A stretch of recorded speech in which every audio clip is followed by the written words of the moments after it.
بآواز بلند صلوات پڑھیں۔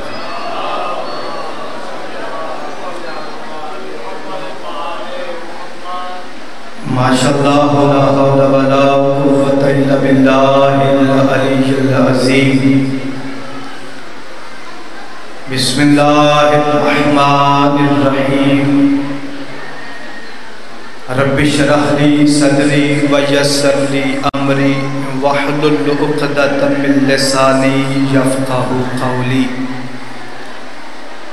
بسم اللہ الرحمن الرحیم۔ بالحق انزلناہ وبالحق نزل۔ مل کے صلوات بآواز بلند پڑھ لیجیے۔ اللہم صلی علی۔ دعا گو ہوں والے محمد کا عظیم اور کریم اللہ اب تمام مومنین کا اس پاک مقدس جگہ پہ چل کے آنا اپنی عبادت میں شمار فرمائے۔ پروردگار تجھے واسطہ آل محمد کی عزت اور عظمت کا، جو دور نزدیک سے چل کر عزت والے دربار میں آئے ہیں، پاک سیدہ آپ کی عزتوں کی محافظت فرمائے۔ مل کے آمین کہیے گا۔ وقت کی ضرورت کی دعا ہے۔ پروردگار ہمارے 12ویں بادشاہ کی اذن ظہور میں تعجیل عطا فرمائے۔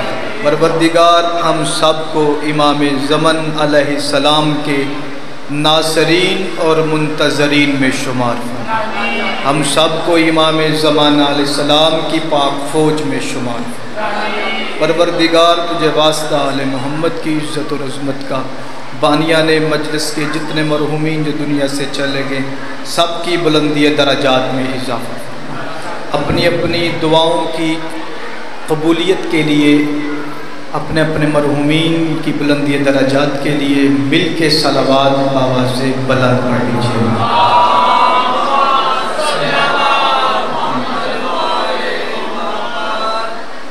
اجازت ہے جی؟ میں نے آپ کے سامنے سورہ بنی اسرائیل سے ایک آیت تلاوت کی ہے۔ خالق ارشاد فرما رہا ہے، بالحق انزلناہ وبالحق نزل۔ میں دیکھوں گا کہ آپ چہرے سے پیار کرتے ہیں یا علی سے پیار کرتے ہیں۔ قرآن کے آیت کے ترجمے سے ہی اندازہ ہو جائے گا کہ کس کا ذہن ذکر کی طرف ہے اور کس کا ذہن ذاکر کی طرف ہے۔ خالق نے فرمایا بالحق انزلناہ وبالحق نزل۔ خالق نے فرمایا ہم نے اس قرآن کو حق کے ساتھ نازل کیا ہے۔ سلامت رہے جو بولے ہیں۔ یہ ہاتھ میرے لیے نہیں، یہ آل محمد کی تائید کے لیے بلند ہوئے۔ خالق نے فرمایا بالحق انزلناہ وبالحق نزل۔ آپ جتنے بیٹھے ہیں میرے لیے بہت زیادہ، اس لیے کہ آل محمد کا معیار جو ہے وہ تعداد نہیں ہے، معیار ہے۔ اور ہم مانتے بھی اس حسین بادشاہ کو ہیں کہ جو 9 لاکھ کے سامنے 72 بھی لے جائے تو فاتح ہو جاتے ہیں۔ اپنے آپ کو کم نہیں سمجھنا، میرے ساتھ ساتھ سفر کرتے رہیے گا۔ اور میں نے آپ کو زحمت نہیں دی کہ آپ آگے آ جائیں، آپ آگے آ جائیں، اس یقین کے ساتھ زحمت نہیں دی، کیونکہ میرا یقین ہے کہ جہاں ذکر حسین ابن علی ہو وہ جنت سے بھی زیادہ حسین جگہ ہو جاتی ہے۔ اور جنت قبلہ اس جگہ کا نام ہے کہ جہاں مومن کا دل چاہے تو بیٹھ جائے۔ میں نے آپ کو زحمت نہیں دی، لیکن آپ نے میرے ساتھ سفری فکری ذہن میرے ساتھ لے کے سفر کرنا ہے۔ خالق نے فرمایا ہم نے اس قرآن کو حق کے ساتھ نازل کیا، اور یہ قرآن خود بھی حق کے ساتھ اترا۔ اب نتیجہ کیا نکلا کہ قرآن اکیلا نہیں آیا، قرآن کے ساتھ کوئی اور بھی آیا ہے اور جس کا نام حق ہے۔ میں نے عالم تصور میں پروردگار کے رسول سے پوچھا کہ یا رسول اللہ وہ حق کون سا ہے کہ جس کے ساتھ قرآن نازل ہوا؟ عجب نہیں کہ رسول کی آواز آئے، وہ حق میرا بھائی علی ابن ابی طالب ہے۔ جب وہ دنیا میں آیا تھا تو قرآن پڑھتا ہوا آیا۔ سلامت رہی ہاتھوں کی کیا بات ہے، مل کے ہے غریب مالک آپ کو آباد و شاد۔ وہ حق میرا بھائی علی ابن ابی طالب ہے۔ میں قبلہ طالب علم ہوں اور طالب علم والی باتیں کرنے کا عادی ہوں۔ میں یہاں کوئی اپنی خطابت کا سکہ منوانے نہیں آیا، یہ قلعہ بھٹیاں مولا کے منظور نظر جگہ ہے۔ میں صرف پاک سیدات سے خیرات لینے کے لیے آیا ہوں اور آپ سے دعا چاہتا ہوں، اور اس فکرے پہ آپ کی حوصلہ افزائی بھی چاہیے۔ اب حق ہے علی، اگر آپ بیدار ہیں بزرگ ذاکری بزرگ علماء کرام کا مواد اگر آپ کے ذہنوں میں ہے تو یہ فکرہ اگر آج سے پہلے سنا ہو تو آپ کو چھٹی ہے، اگر نئی تحقیق ہو میری محنت ہو تو پھر میرا ساتھ دیجئے گا۔ قرآن نے کیا کہا کہ علی حق ہے، اللہ نے یہ رعایت دی ہے کہ علی حق ہے، حالانکہ علی حق نہیں ہے، حق پر وہ ہے جو علی کے پیچھے ہو۔ سلامت رہے آپ، آباد و شاد رہے۔ قبلہ یہ اللہ نے رعایت دی ہے کہ علی حق ہے، جبکہ حق پر وہ ہے جو علی کے پیچھے ہے۔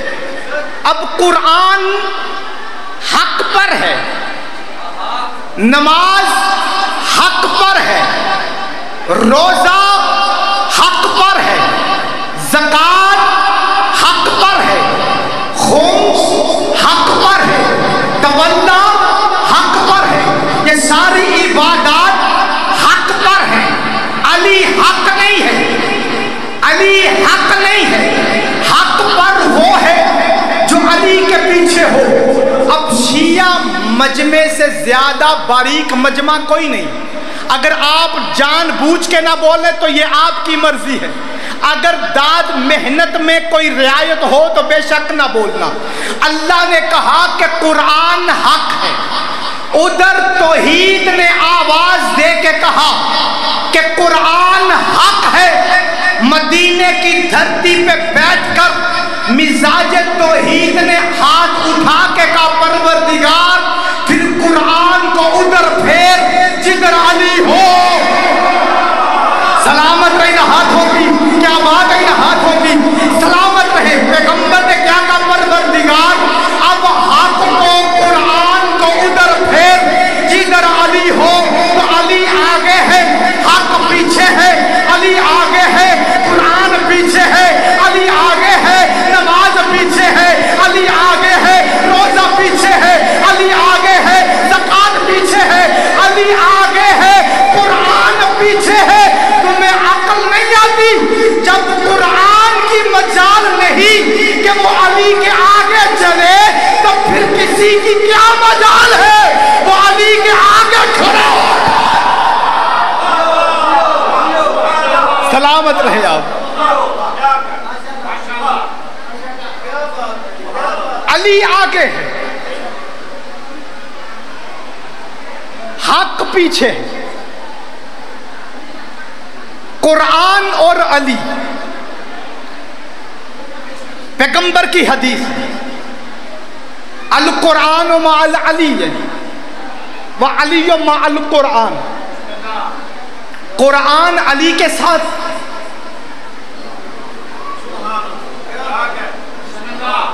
قرآن علی کے ساتھ اور علی قرآن کے ساتھ۔ اور قرآن کیا ہے؟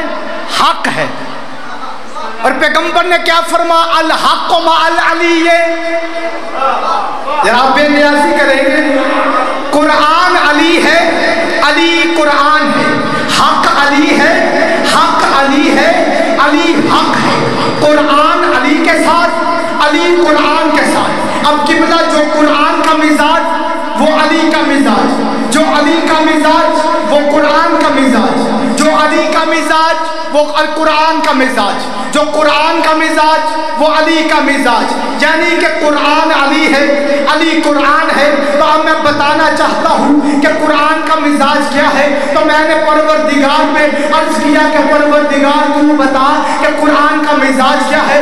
اللہ کی آواز آئی کہ وَنُنَزِّلُ مِنَ الْقُرْآنِ مَا هُوَ شِفَاءٌ وَرَحْمَةٌ لِّلْمُؤْمِنِينَ. یہ قرآن شفا ہے. میں نے کہا پروردگار قرآن کا اور مزاج بتا.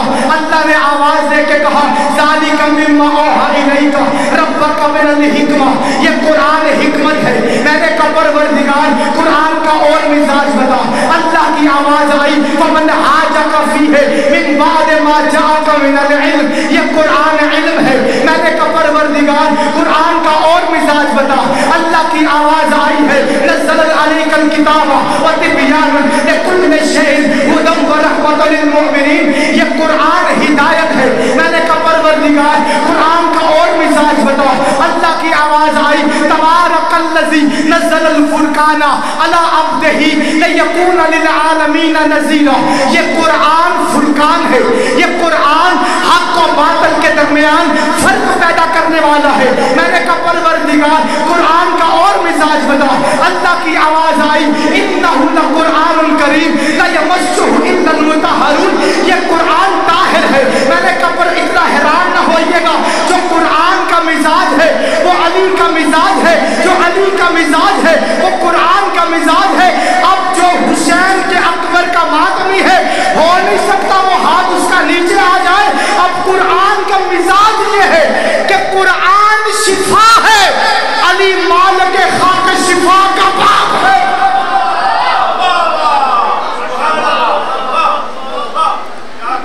سلامت رہیں آپ. یہ قرآن کا مزاج ہے کہ قرآن شفا ہے. علی مالک خاک شفا کا باپ ہے. قرآن حکمت ہے. علی حکمت کا دروازہ ہے. میں آپ کے مزاج پہ ناگوار تو نہیں گزر رہا. قرآن علم ہے.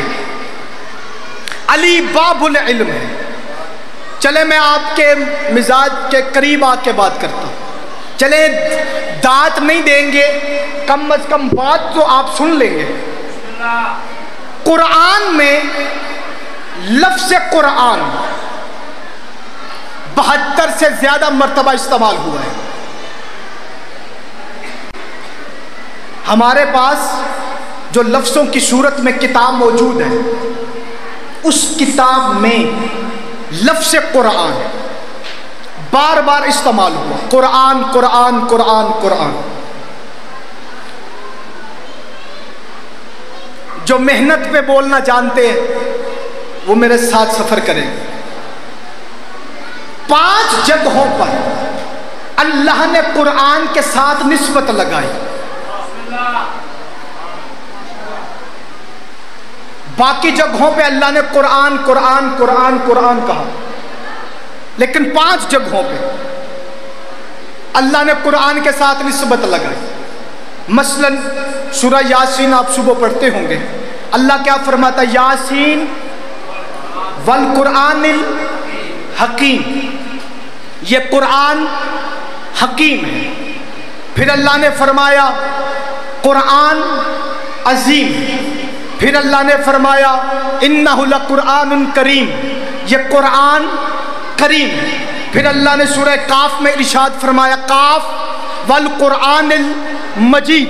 پھر اللہ نے ارشاد فرمایا یہ قرآن مبارک ہے. 5 جگہوں پہ اللہ نے قرآن کے ساتھ نسبت لگائی. باقی جگہوں پہ اللہ نے لفظ قرآن قرآن قرآن ذکر کیا. اب یہاں ایک سوال ہے میرا, اگر جواب ہو تو خاموش رہیے گا, اگر نہ ہو تو آپ کی آواز منبر تک پہنچنی چاہیے. میرا سوال یہ ہے, ہمارے پاس جو قرآن موجود ہے اگر قرآن عظیم یہی ہے تو پھر اللہ نے باقی جگہوں پہ قرآن قرآن کیوں کہا؟ تھوڑا سا میرے ساتھ بولیے گا. اگر یہی ہمارے پاس جو قرآن موجود ہے، اگر یہی قرآن حکیم ہے، اگر یہی قرآن عظیم ہے، اگر یہی قرآن مبارک ہے، اگر یہی قرآن مجید ہے، تو پھر باقی جگہوں پہ اللہ نے قرآن قرآن کیوں کہا؟ اس بات کا راز آیت اللہ العظمیٰ محمد علی کراچا داغی عراق کی دھرتی پہ پیدا ہوئے، نجف اشرف کی خاک کو چاٹا تو علی نے علم عطا کیا، لوگ اس کے پاس آئے، آ کے کہا کہ قبلہ اللہ جگہ جگہ پہ قرآن قرآن کہہ رہا ہے، لیکن بعض جگہ پہ اللہ نے قرآن کے ساتھ نسبت لگا دی، آخر ریاض کیا ہے؟ تو محمد علی کراچا داغی نے اس بات کو کھولا، فرمایا دنیا والوں سنو، یہ 5 قرآن کون کون سے ہیں اور اسے کون کون تلاوت کرتا ہے؟ محمد علی کراچا داغی نے فرمایا القرآن عظیم رسول اللہ یقرأہ القروبیین، القرآن امیر المومنین یقرأہ المؤمنون والمرسلون، القرآن کریم فاطمہ قاریہا وباریہا، القرآن مبارک هو الحسن یقرأہ العبد الممتحن، القرآن مجید هو الحسین یقرأہ الثقلین۔ محمد علی کراچا داغی فرماتے ہیں کہ معظمت والا قرآن وہ زہرا کا بابا ہے جسے فرشتے تلاوت کرتے ہیں، حکمت والا قرآن زینب کا بابا ہے اور جسے مومن تلاوت کرتے ہیں۔ تیسرا قرآن القرآن کریم فاطمہ قاریہا وباریہا، باری اللہ کا نام ہے، اللہ قرآن میں فرماتا ہے هو اللہ الباری المصور، باری اللہ کا نام ہے اور قاری کا مطلب ہے پڑھنے والا۔ کراچا داغی فرماتا ہے القرآن کریم فاطمہ وقاریہا وباریہا، کرم والا قرآن وہ فاطمہ ہے جس کا قاری خود باری ہے۔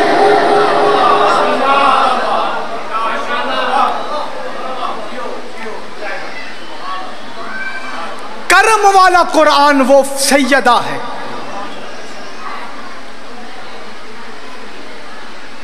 جس کو تلاوت فقط اللہ کرتا ہے، مخلوق کی جرت ہی نہیں کہ وہ سیدہ کا نام ہے۔ عالم ارواح میں سب انبیاء کا ارواح موجود تھی، اللہ نے 5 اولو العزم پیغمبر کو الگ کیا اور الگ کر کے کہا کہ صرف تمہیں اجازت ہے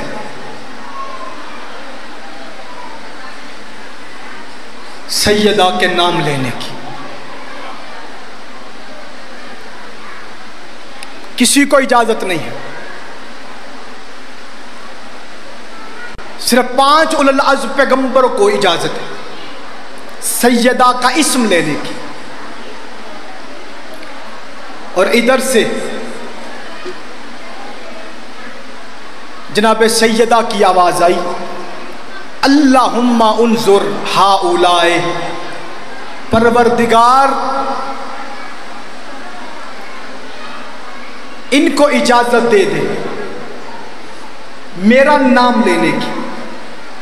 اللہ نے فرمایا سیدہ اولو العزم پیغمبروں کو میں نے اجازت نہیں دی، ان کو اجازت کیوں دوں؟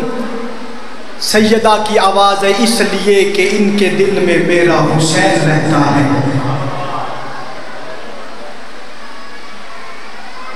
جس کی اجازت آدم کو نہ ہو،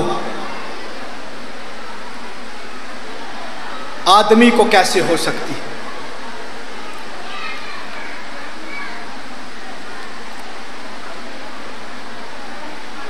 جس کے نام لینے کی اجازت انبیاء کو نہیں تھی، لوگ بازاروں میں سیدہ کا نام لیتے رہے۔ جزاک اللہ۔ فضائل میں آپ نے بے نیازی کی ہے تو کی ہے، لیکن غربت جناب حسین میں بے نیازی نہ کرنا۔ نہ وہ میرا علم سننے کے لیے آئی ہے، نہ وہ میری خطابت سننے کے لیے آئی ہے، وہ صرف اور صرف رومال پھیلا کے ایک آنسو لینے کے لیے آئی ہے۔ کوئی ہے جو میرے حسین کو رو سکے؟ جزاک اللہ۔ آخری ایک روایت اور قبلہ کو ممبر ان کو دوں۔ یزید کا سپاہی ہے اور شمر کا ساتھی ہے، سب اس پہ لعنت کرے بے شمار۔ یہ روایت کرتا ہے کہ میں سید سجاد پر تازیانے برسا برسا کے تھک گیا۔ جنہوں نے ہائی کی ہے ان کی معرفت کو میرا سلام ہے۔ یہاں ایک بزرگ ذاکرین کا فکرہ ہے، وہ فرمایا کرتے تھے ظالم تھک گئے مظلوم نہ تھکا، تھک گیا قیدا نہ تھکے قیدی۔ یزید کا سپاہی کہتا ہے کہ میں سید سجاد پر تازیانے برسا برسا کے تھک گیا، میری ڈیوٹی کا ٹائم ختم ہو گیا، میری جگہ دوسرا آ گیا۔ ظالم کے ہاتھ بدلے مظلوم کی پشت نہیں بدلی۔ جزاک اللہ، مرحبا۔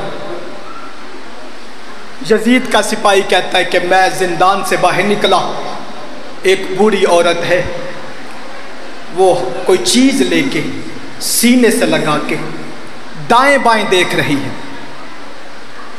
کہتا ہے میں قریب گیا، جا کے پوچھا اماں تو کسے ڈھونڈتی ہے؟ آواز آئی کوئی بھوکا مل جائے میں اسے کھانا کھلانا چاہتی ہوں۔ کہتا ہے میں تھا تو دشمن آل محمد، لیکن پتہ نہیں میرے دل میں رحم کیوں آ گیا۔ میں نے کہا اماں یہ کھانا ان قیدیوں کو کھلا دے جو زندان میں ہیں۔ آواز آئی میں کھانا ان قیدیوں کو کھلاؤں کیوں؟